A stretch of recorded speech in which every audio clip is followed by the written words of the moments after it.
I want to just thank everybody for coming. I'm Doug Shoemaker. I'm the president of Mercy Housing California. Thanks so much for joining us. And thank you for supporting Mercy Housing. Tonight, as we sit here tonight, there are literally 22,000 Californians who are beginning their evenings in homes that Mercy Housing California has developed. And we owe many people gratitude for that, including many of you who have supported us with your time and with your money and provided us with the resources to build homes and provide services for folks throughout the state. There are obviously a lot of wonderful people here tonight. I didn't see Supervisor Morrow, I think, is here. I do want to acknowledge Jane Graff, who's somewhere. Where's Jane? There, Jane Graff, the woman who started it all.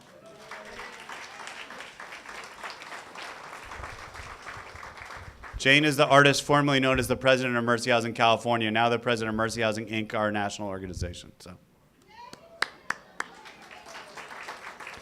I also want to acknowledge members of the Mercy Housing Board of Directors. I've seen so far Craig Regal, Tim Murray, Diane Olmstead, Miriam Saez, Brian Swift, and Suzanne Swift, a former California board member, now a board member with Mercy Housing, Inc. So thank you for all of your time. Our board members give us not just their support financially, but also incredible amounts of wisdom and experience, and they share that with us on a regular basis. So thanks to all of you. There are also many Mercy Housing California staff here, many of whom are donors to Mercy, which I think says a lot about the organization. So I've wandered around. It's great to see so many old friends and many new faces that I've never met before. For those of you that don't know Mercy Housing California, we're the largest regional division of Mercy Housing, Inc., which is in turn the largest or one of the largest and most successful nonprofit affordable housing developers in the country. Headquartered out of Denver, which is what Jane runs. Here in California, we've developed over 11,000 homes. We currently own 7,000 in 113 different communities around the state, from Redding, as we say, all the way down to San Diego, and lots of points in between.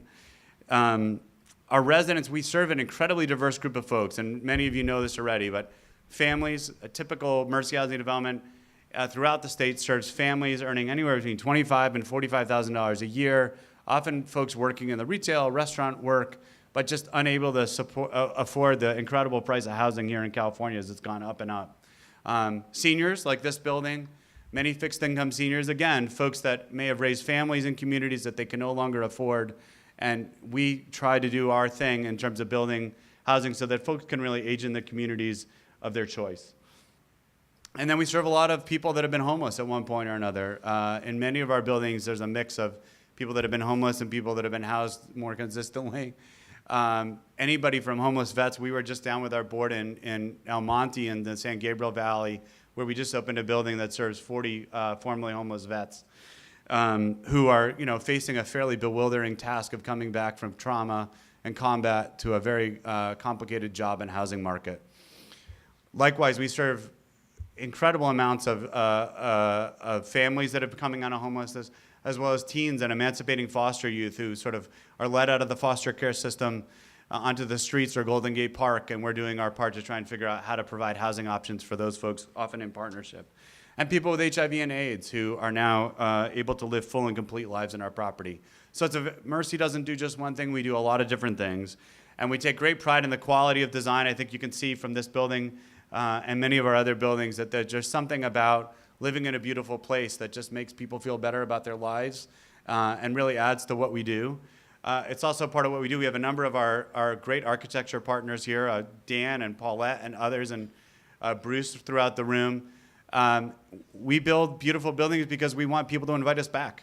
And we want neighbors to feel good about the fact that they have a building like this near them and not feel like they've had something thrust upon them. And I think, anybody who sees this building would feel that way about them as a neighbor. And we see our work, we develop housing, but we see our work as community development. And we solve complex problems even as we develop housing. This building, like many others, has lots of amenities from computer labs and libraries to adult day health centers or child care centers.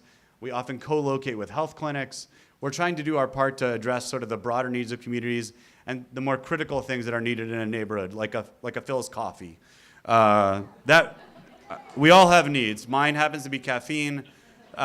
we do really do a good job with coffee. We don't sell coffee. I just want to say we're staying on task.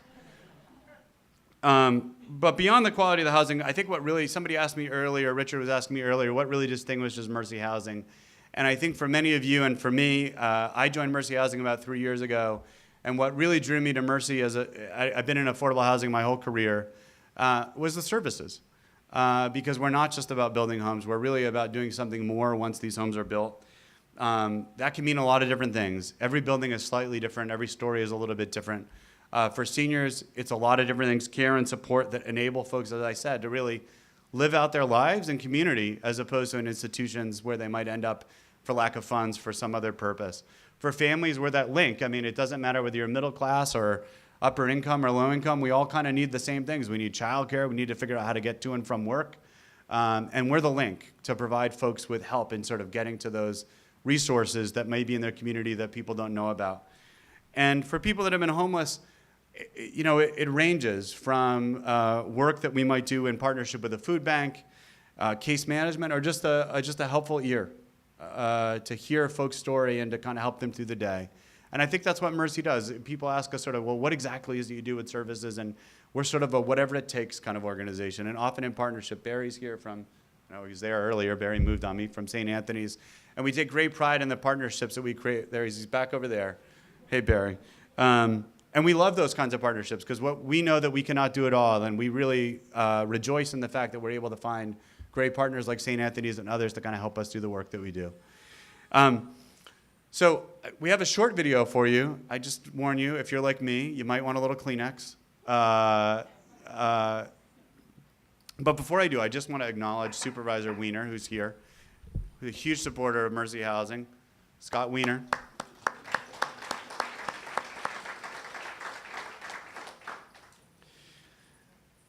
So, you know, there's a story behind every one of the doors in these Mercy Housing developments, and I really don't do them justice. So we have a little video so that the staff and the residents can sort of tell you the story in their own voices. I was homeless for 4 years, staying in residential housing, hotels, and just trying to keep my head above water so I can start my life, get a career, and, you know, have a future. For 20 years, I was paralyzed by an addiction to crack and heroin that sought to steal my life, kill my spirit, and destroy my hopes of having a productive life. My whole life I had been beat down in one way or another, physically, sexually, mentally, and they want to keep you that way. The world wants to keep you that way. Mercy wants you up, and they want to help you get up. I met these wonderful staff members that heard my story and knew that I had been living with HIV/AIDS for a very long time, and because of my housing situation, I was becoming a little ill. So living from place to place, I didn't know what was going to become of my life. There's not any street anybody here has walked down that I haven't been down. And so I understand their hurts. I understand their needs. I try to treat people with grace and respect, because I remember being in that same position, and you know, it's a lot of times for a lot of folks, it's not something that they ask for. It's just unfortunate circumstance.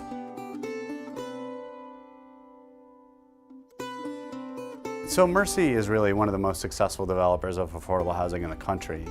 And one of the things that really makes a difference in terms of our success is the fact that as you walk through one of our buildings, you walk through the courtyard or you walk into the lobby, you can just see that the staff really care about the residents and that the residents know how much the staff cares. And that makes a difference in terms of just how people live with each other, but also in terms of people's health.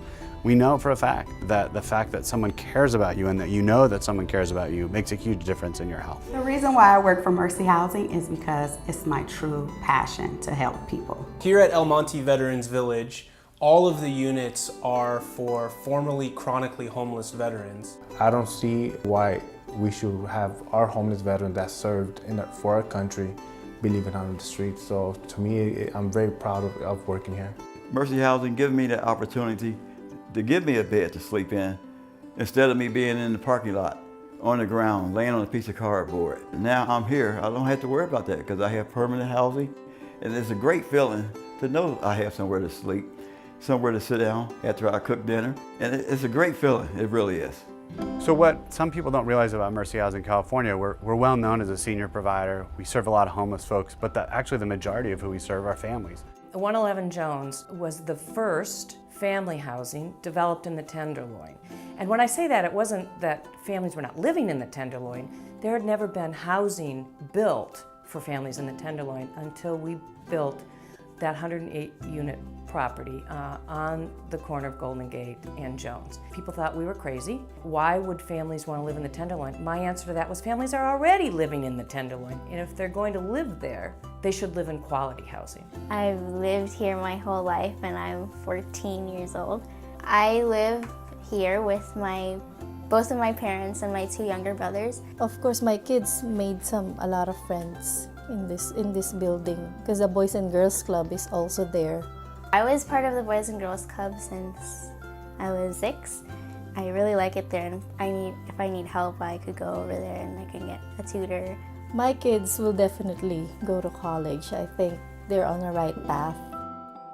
My name is Maurice Hightower. I've lived here at Bayview Hill Gardens almost a year coming up. It's a nice place. I like this place a lot. Being a single father, my daughter's now 7 years old. You know, the stress level's way down because we have our own place. We have stability now.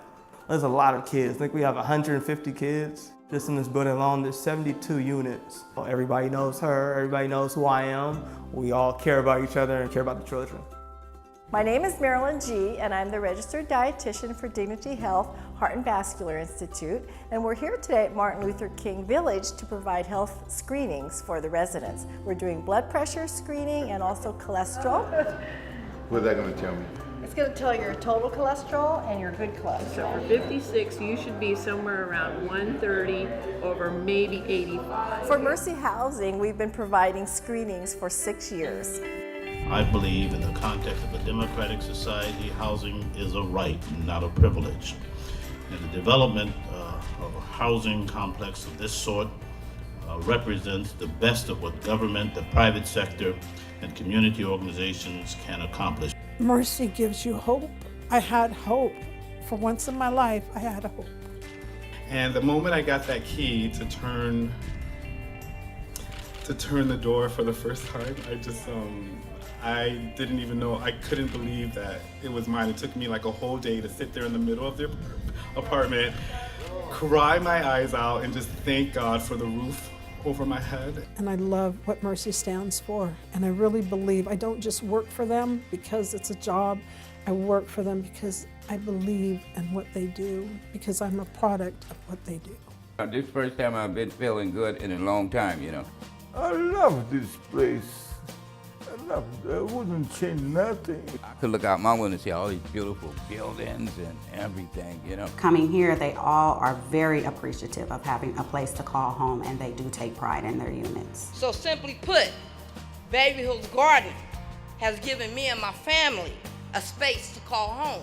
Mercy Housing is very proud of this development, and we really want to thank all of the funders who made this development and other developments like this possible. California just has a growing population of people in need. I would love us to continue to take properties that other people turn away from and make them places of safety and beauty. We need the housing. We need the help if we want to get up. And I thank you for contributing to such a good day in LA. Thank you and God bless you. On behalf of the staff, board, and residents of Mercy Housing California, I want to thank you for your continued support, because together we're making a huge difference. I have a lovely home and I'm safe and I'm happy and I'm not alone anymore. And I want to thank you.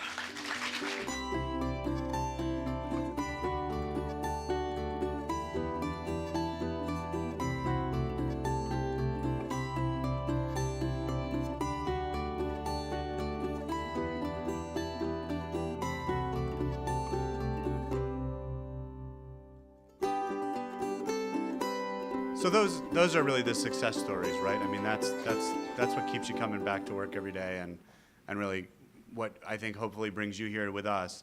But the needs around affordable housing and the statistics are just staggering and incredibly depressing.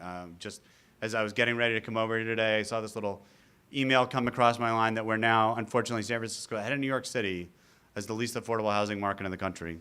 The median rent in San Francisco now is $3,100, which, you know, by the way we measure affordability, that means it's affordable to somebody at $156,000 a year. And I know you know and we know that we really can't maintain ourselves as a community and as a city, in whatever part of the Bay Area you live in. That just doesn't work.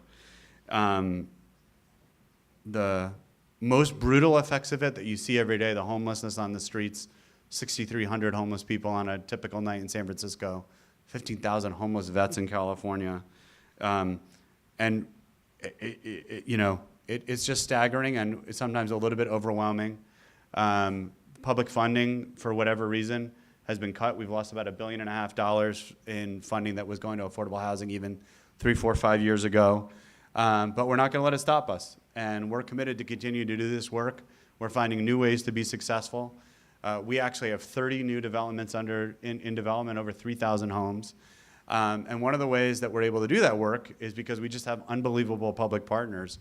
I've known Scott for a long time. He graciously offered to come up and say a couple words, but San Francisco is really the epicenter for us as Mercy Housing. We are successful in part as an organization because of our incredible partnership with the city of San Francisco. So I just want to welcome Supervisor Scott Wiener.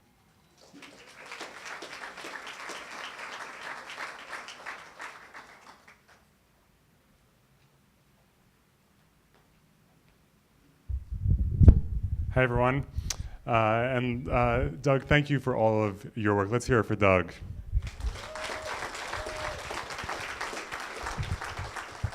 One of the there are many great things about being in elected office and being on the Board of Supervisors, but one of the hardest is when you hear from people that they're losing their housing. And not just hearing from people that they're losing their housing, but people who are just the anxiety level about, I might lose my housing, or what do I do if I lose my housing? And right now in San Francisco, it's scary, and it's the low-income people, but it's middle-class people. It's a lot of people who wonder, am I going to actually be able to stay in this city? And there are a lot of things that we need to do to fix our housing mess. But one of them is we gotta aggressively build affordable housing, and we have to do it in all of its different forms. And I'll tell you, Mercy Housing is absolutely right at the top in terms of just being able to deliver projects and get units onto the market for people who can actually afford them. And they're just a wonderful partner in so much of the work that we're doing in San Francisco to try to improve housing affordability. The projects are great too, because sometimes there different buildings might be in different condition, and Mercy's project, the housing is top notch, because just because someone is low income doesn't mean that they should be living in poor conditions. And the fact that you can offer people the dignity of being able to live in just a wonderful place. There's a great Mercy property in my district at 16th and Dolores, Notre Dame Plaza, which I remember the first time I went into it, I was like, wow, I would live in this. I hope I can live in a place like this when I'm a senior citizen. And the people are clearly so happy there, and it's a very great, healthy community.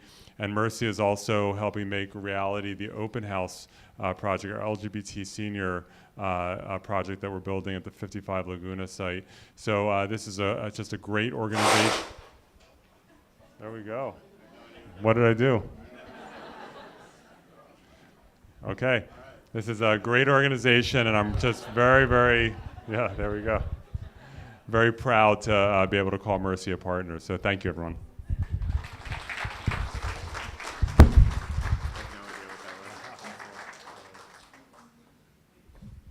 All right, I think Home is for Everyone just shrank about 6 inches, but other than that, I think we're safe.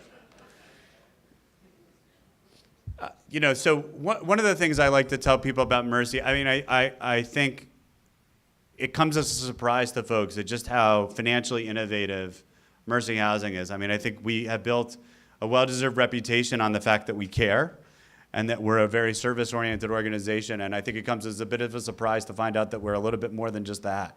And as resources have been shrinking and people have been trying to figure out, well, what to do, we're innovating and we're trying to find new ways to create affordable housing with fewer and fewer resources.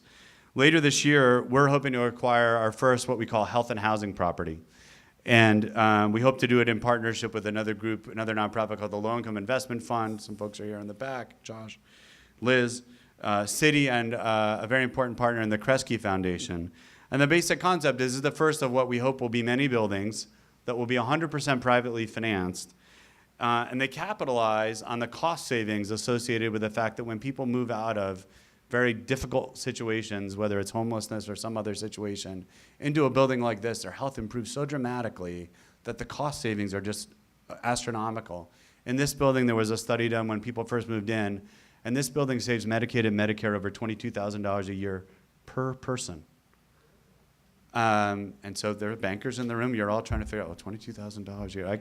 I can bank that. Well, that's what we're trying to do. And we are trying to create more affordable housing on that revenue stream so that we can expand the supply of affordable housing, give people real choices in terms of where they can live, and really reduce costs to the public. Our first building is probably going to serve homeless folks in Los Angeles. We hope to do a second one very soon after that will serve seniors. And this is just a gigantic issue in our society that I'm sure many of you are aware of. Again, I was getting ready to come over today, and somebody sent me this email, and I just serendipitous. But in a few years, there will be 3.5 million seniors earning less than $15,000 a year. And so the choices that they have are not the choices of somebody who's able to move into an assisted living. Those are wonderful choices, but they're not the ones that are available to all of us. And so what we're trying to do here is provide options for folks, for people to live where they want to in community as opposed to institutional settings if they can do it. We've been in deep conversations with the state of California about how we can take what we've bottled here at Mission Creek and expand it across the state. They estimate that as many as 11% of all the Medicaid-funded patients living in nursing homes across the state are just trapped because they got no place to go. They cannot afford to move into a house in their community, but they don't need to be in a $5,500 or $6,500 a month nursing bed. And in many cases, they don't want to be there. And so that's really the next frontier for Mercy. We're hoping to sort of dramatically expand the supply of independent living for seniors that are service enriched, but nonetheless not nursing homes, so that we can really provide choices and make a big difference in the lives of seniors across the state. As I said, this is really modeled both on this building and other buildings that we've developed. One of them is Edith Witt, which some of you may have been to, which is at 9th and Mission, sort of right around the corner from Twitter. And we are very, very lucky in that one of our most fabulous volunteers has offered to come and say a few words about her experience, and that's Beverly Brumfield.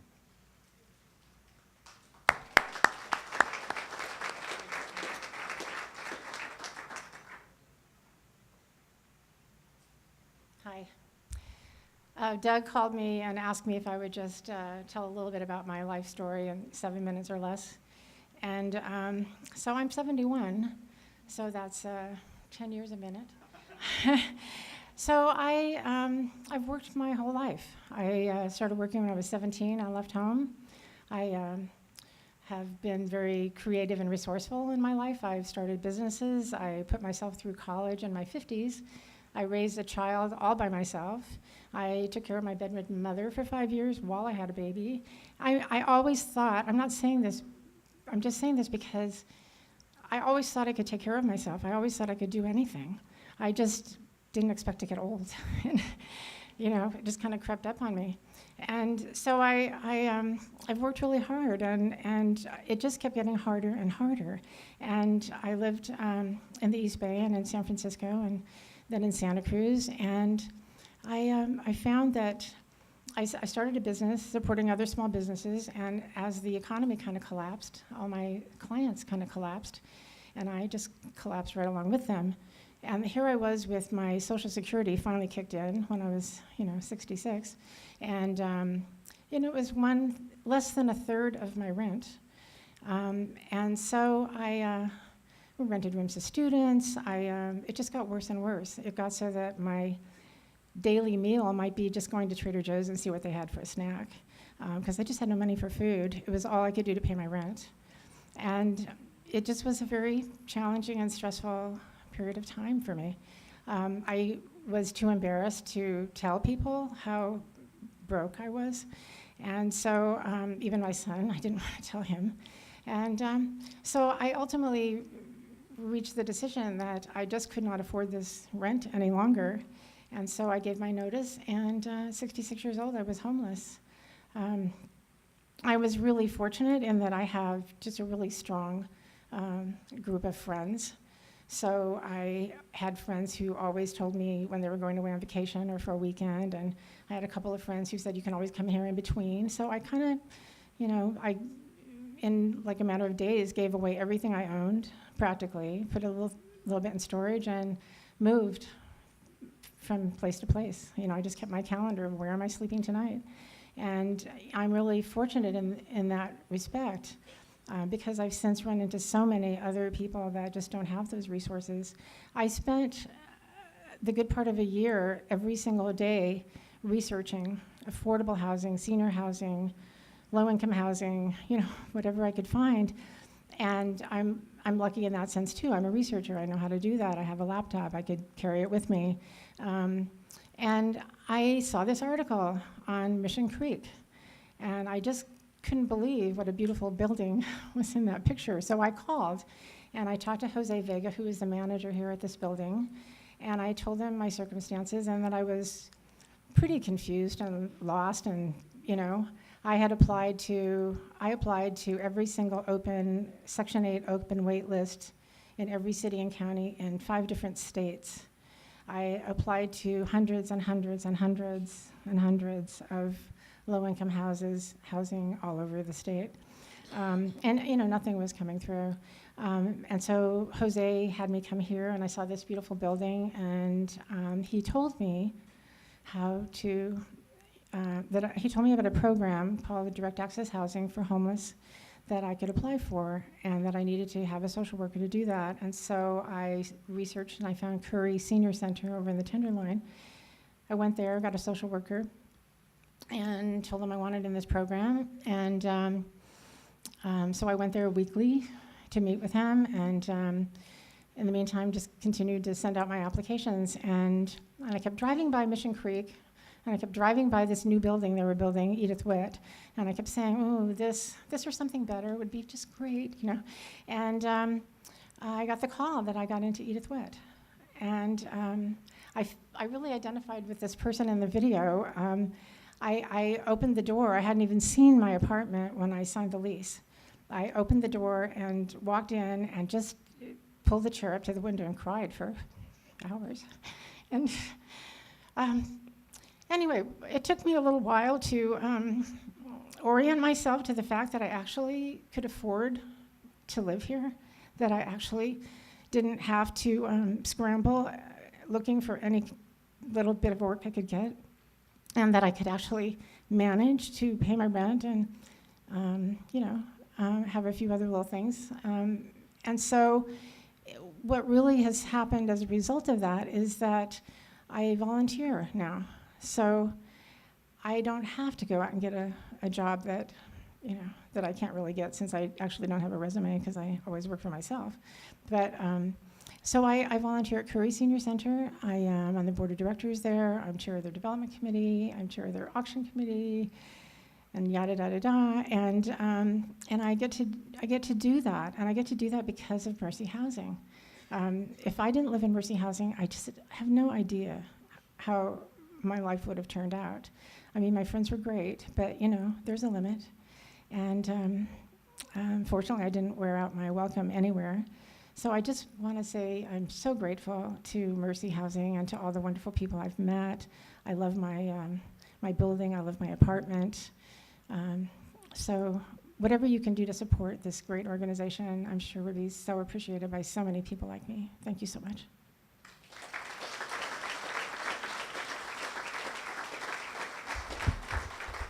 Thanks, Beverly.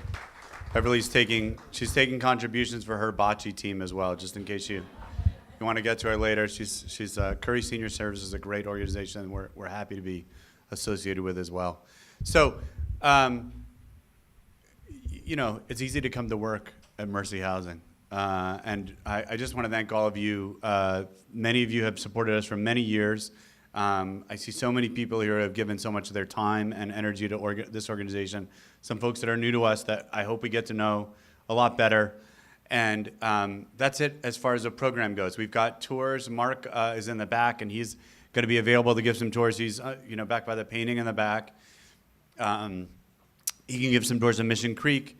And for those of you that feel like a little walk, not a very long walk, Jennifer Dolan in the back is also going to lead people out the back and across the way over to 4th Street for a tour of our new building at 1180 4th. And if you don't feel like either of those and you just want to sit and have a cocktail and talk some more, you're welcome to stay here. And we just want to thank all of you for coming out and the tremendous support that you've given to Mercy Housing. So thank you so much.